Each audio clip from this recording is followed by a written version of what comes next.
Tema difícil, sí, pero alguna vez y alguien lo tenía que tratar, aunque sea este horario, en televisión, de manera responsable, adulta, pero también con la profundidad que merece. Compulsión sexual, ese es el tema de hoy. Lo presentamos, Majo. Hoy, en nuestra sección de sexología, vamos a hablar de un tema que sabemos que nos resulta más que novedoso e interesante: la compulsión sexual. ¿Es una patología o simplemente la excusa de los infieles? Hablamos ya con nuestro médico amigo Miguel Palmieri. Gracias, Majito. Bueno, Miguel, finalmente podemos hablar de una patología. Hay controversias, hay formas de mirar desde lo científico esto. Los manuales que clasifican los trastornos de la salud mental, los DSM, han tenido dificultades para encuadrarlo. Entonces hay toda una discusión en la comunidad científica de si es un desorden de los impulsos, de si es un desorden compulsivo, si es una adicción. Eso a la gente, en general, esa discusión no tiene, me parece a mí, en este ámbito, que interesarle mucho, ni la columna va a hablar de estas diferencias, porque es, en todo caso, una discusión profesional de la sintonía fina. El objetivo de la columna es trasladarle a las personas que están ahí atrás una visión de un instituto que trabaja en sexualidad y pareja, el mío, que comparte con 17 profesionales, esto que estamos analizando en las reuniones de los martes y que estamos viendo que quizás es algo de, entre comillas, que han venido muchísimos casos en este último año y sobre todo en estos últimos meses. Pero no tan como que va en aumento. Claro, es decir, y como que en realidad no está visto como un elemento, yo diría quizás usamos la palabra prevalente o frecuente, como otro tipo de cuestión. Entonces, ¿por qué traerlo aquí? Porque a veces está escondido, porque a veces no se identifica, porque a veces, como decíamos en la introducción de la columna, hasta es visto como favorablemente. Si un compañero varón de trabajo, esto se da predominantemente en varones, enseguida vamos a explicar por qué. Bien. Vamos a suponer que este hombre está casado y hace alarde de sus relaciones sexuales y lo ves entrar, salir con esta persona, con otra, hasta se genera como una idolatría machista o masculina hacia esa conducta, con lo cual en muchos casos, lejos de verse como una enfermedad, para esa persona es visto como una ganancia social. Ahí, en ese compañero que alardea con sus cuestiones sexuales, puede existir o simplemente una persona que tiene una estructura de personalidad así.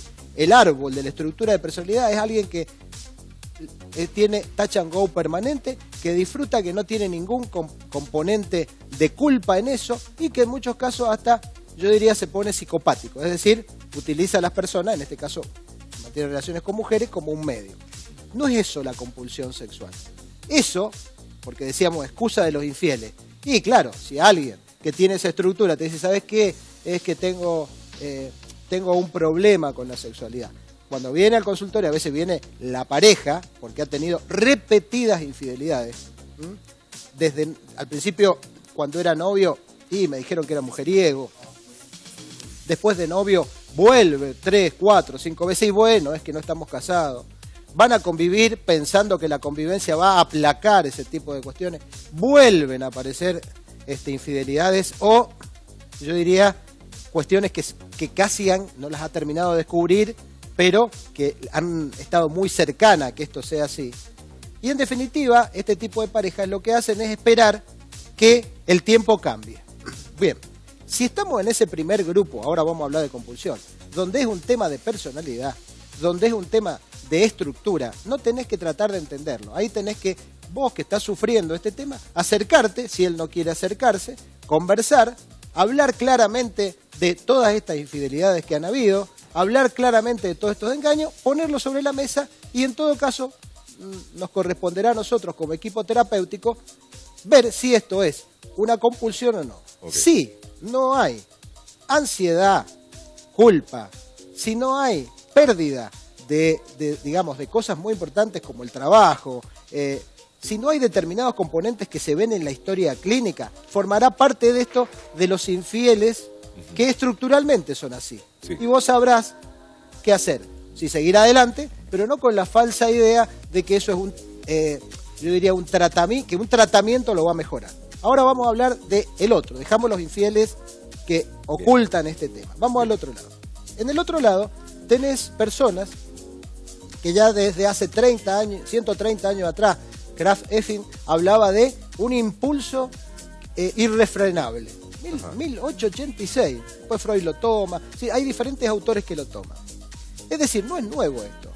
El problema es que como esto se da dentro de una esfera de la intimidad y está dado en que todos los hombres son cuasi adictos al sexo, esto es yo diría, una cuestión que hay que bajarla. Una cosa, bajar el cuadro, digamos, ¿no? Ese rótulo. A ver, ¿los hombres tenemos en general más deseo sexual que la mujer? Sí, lo hemos explicado, somos testosterona dependientes. Hoy, visualmente, estamos muy estimulados por todo lo visual, tenemos pico de testosterona, estamos hiperdeseicos y también, hiperdeseico es con deseo más alto, dentro de nuestro rango de deseo.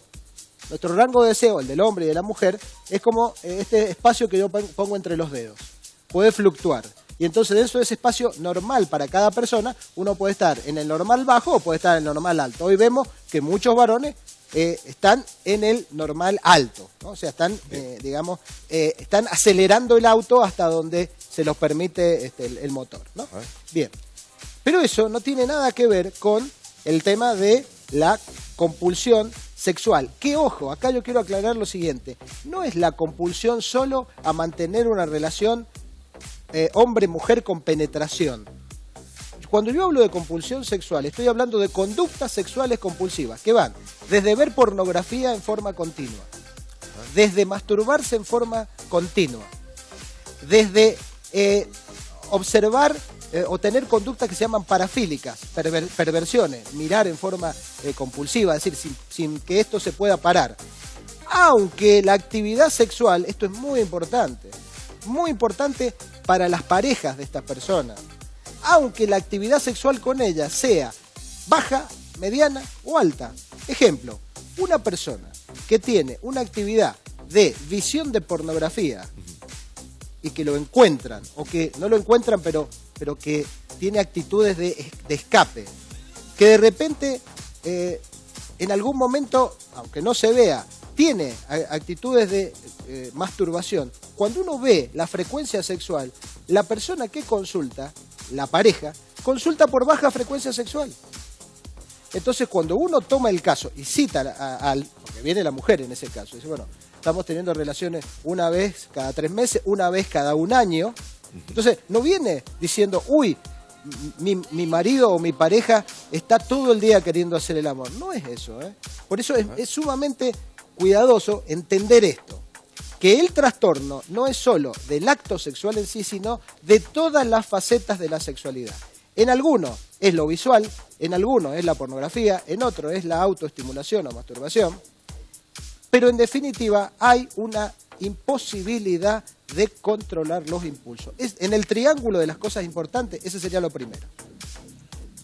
Vos estás ahí, ahora vos estás escuchándolo, vos hombre. ¿Te pasa esto? No podés controlar tus impulsos sexuales. Teniendo una muy buena sexualidad, bien, puede ser que estés ansioso y que no sea una compulsión sexual. Si estás ansioso, hoy estamos viendo muchos hombres que tienen lo que se llama sexo escape, pero sexo escape hasta con la misma pareja, y que a veces originan problemas con la misma pareja porque quieren tener todos los días y a veces más de una vez por día. ¿Está mal esto? No, no es que esté mal. ¿Eso es patológico? Depende, habrá que ver si eso está centrado en la testosterona, deseo normal, o si está centrado en la adrenalina, ¿puede ser escape? ¿Recuerdo también? Podría llegar a ser, puede llegar a ser, pero digo, no, eso no es compulsión sexual. Ahora, cuando vos tenés como un moscardón en la cabeza de ideas sexuales, cuando de repente, cuando no las tenés, te volvés irritable, hosco, es decir, te vas al lugar, te pones ansioso, angustiado, lo mismo que te pasa en una persona que le quitas el alcohol, o que le quitas el juego, o que le quitas el trabajo en los adictos al trabajo, eso se llama síndrome de abstinencia. Cuando la persona que tiene una compulsión, una imposibilidad de detenerse, le sacás lo que le quita la descarga de ansiedad, se pone mal, se pone irritable, se pone angustiado, se va a determinados lugares. Ahora, acá está el tema. Mucha gente, muchas mujeres dirán, bueno, pero a mi marido le pasa eso, cuando yo no quiero tener... Por eso digo, ojo con esto, que el hombre o la mujer, pero sobre todo el hombre, se ponga inquieto porque no tiene las relaciones sexuales que él considera necesario. Bueno, fenómeno, eso no es signo de compulsión sexual. Es, hasta te diría, Coco, un muy buen elemento que haya disputa y que haya conflicto por esto. Porque el elemento fundamental, yo lo dije al principio, dentro de esa tríada, de ese cuarteto de elementos, es el ocultamiento. Y la persona que tiene una compulsión sexual, en general, trata de ocultar eso. Ajá. ¿Cuándo lo oculta? ¿Por qué lo oculta?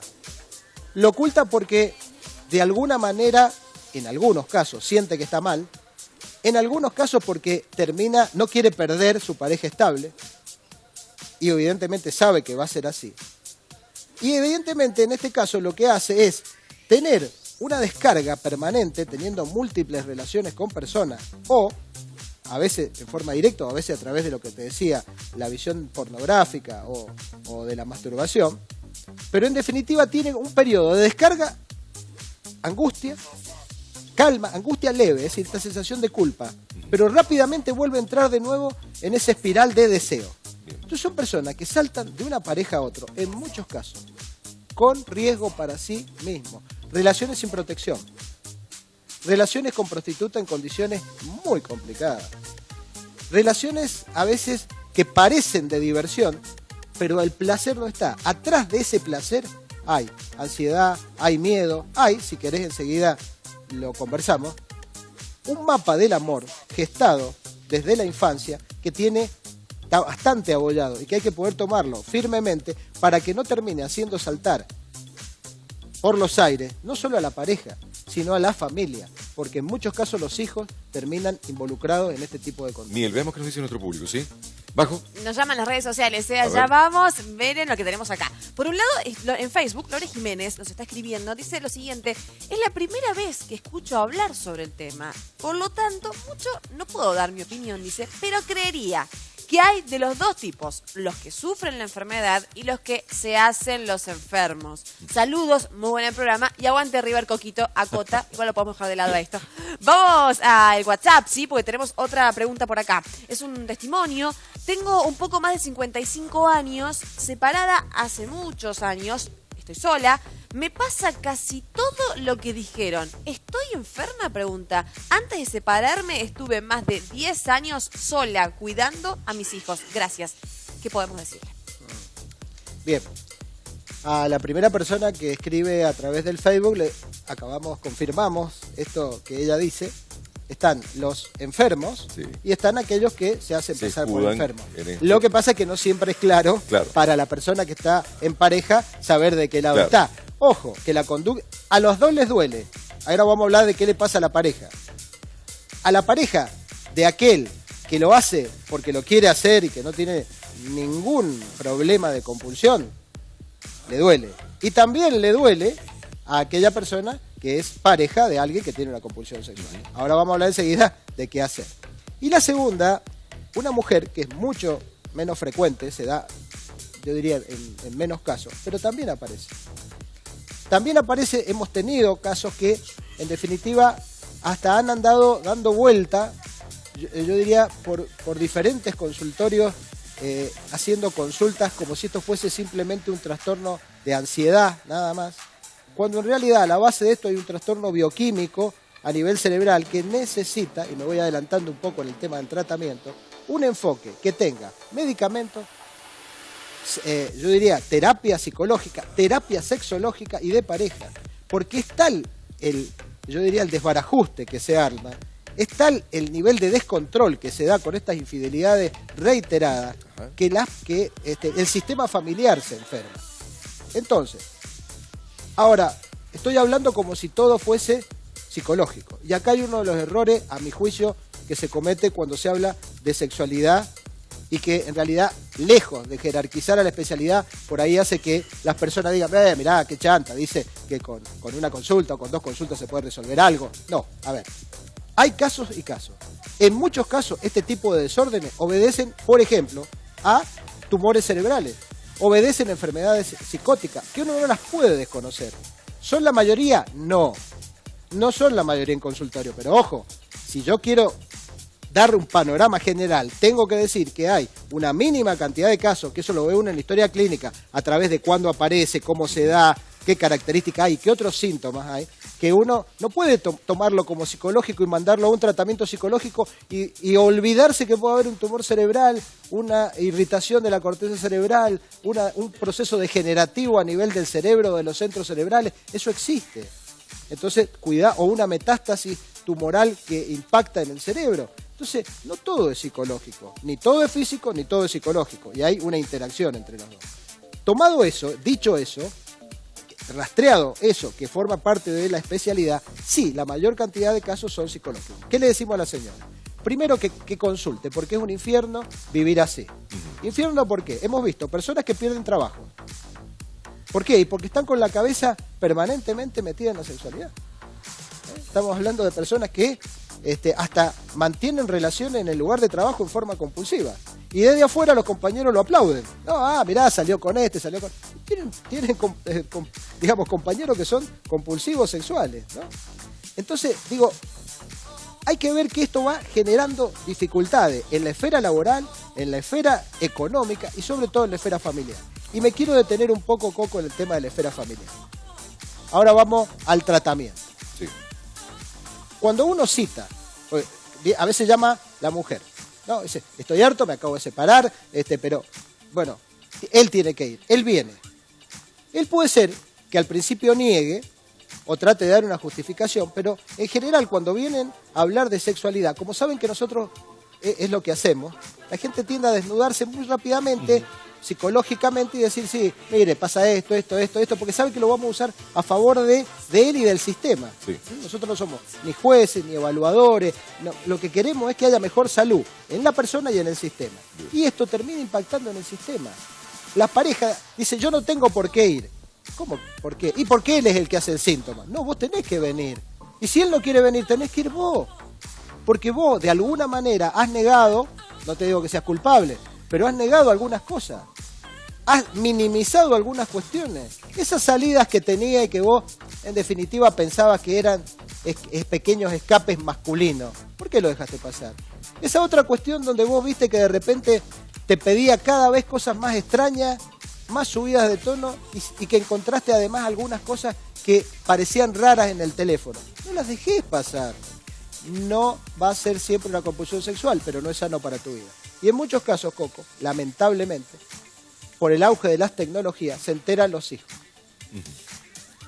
Y ahí viene todo un tema. ¿Qué pasa cuando un hijo o hija que está iniciando su vida sexual se entera de esto y no de la mejor forma? Es un impacto para el mapa del amor de ese chico o chica fuertísimo, muy fuerte. Entonces esto no es un tema menor.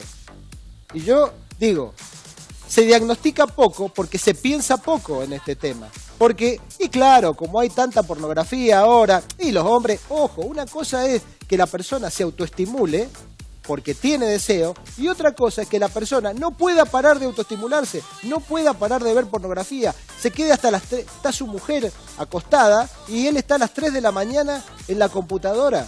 Eso no es sano, no es normal. Puede haber una compulsión sexual ahí. Entonces, ojo con este tema. Es sumamente frecuente dentro de nuestros consultorios de sexología y necesita tratamiento familiar. Bien. Te hago una sola y última pregunta porque se nos ha ido el tiempo. Miguel, en general, ¿el que tiene compulsión sexual pierde el interés rápidamente? Salta porque el tema no es el deseo, no es el placer. Es la descarga ansiosa y de angustia. Son personas que en muchos casos han tenido su mapa del amor vulnerado. Son esas personas que han sido a veces, no todas, abusadas en la infancia. Son esas personas que han vivido en ambientes hostiles, que el mapa del amor se les ha alterado y que les ha quedado toda esa sensación de hiperestimulación. A la mujer, cuando le pasa eso en el sistema familiar, tiende a hacer lo contrario, tiende a hacer una aversión sexual y el hombre tiende a hacer una compulsión sexual. Entonces, pierde el interés porque en realidad es una descarga. Es lo mismo que la persona que en la noche no puede dormir porque está con pensamientos intrusivos, se levanta a la heladera, se come el alfajor y después se le calma un poco esa ansiedad, pero después siente la culpa de haber comido ese otro y ese otro alfajor. Pero lo vuelve a comer y este es el tema básico. Para evitar eso, no se puede apelar a la voluntad. Esto no es un tema de voluntad y no es un tema de amor. Esto es un tema de enfermedad. Miguel, gracias. Buen fin de semana. Miguel Palmieri, médico sexólogo, está aquí en Cada Día. Gracias.